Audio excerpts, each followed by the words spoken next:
चंद्रपूरमध्ये ठाकरेंच्या शिवसेनेनं काँग्रेसला पाठिंबा देणं अपेक्षित होतं असं हर्षवर्धन सकपाळ यांनी म्हटलंय। ठाकरेंनी भाजपला पाठिंबा दिला याचे महाराष्ट्रभर पडसाद दिसतील असं सकपाळांनी म्हटलंय।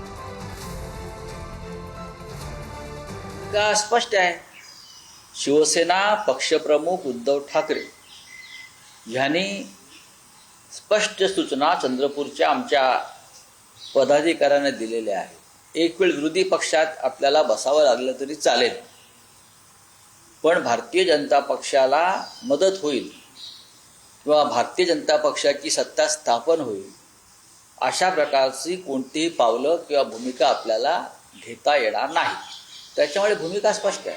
काँग्रेसला 31 मतं मिळाली तर भारतीय जनता पक्षाला चंद्रपूरमध्ये महापौर पदासाठी 32 मतं मिळाली आणि ही 32 मतांची बेरीज करत असताना उभाटाने भारतीय जनता पक्षाला पाठिंबा दिला। वास्तविक पाहता उभाटा हा मविचा आणि इंडिया अलायन्सचा भाग असल्यामुळे त्यांनी काँग्रेसला पाठिंबा देणं हे अभिप्रेत होतं, मात्र दुर्दैवाने तसं होऊ शकलं नाही आणि याचे परिणाम हे निश्चित स्वरूपामध्ये महाराष्ट्रभर याचे पडसाद उमटल्याशिवाय राहणार नाही अशी आजची परिस्थिती आहे।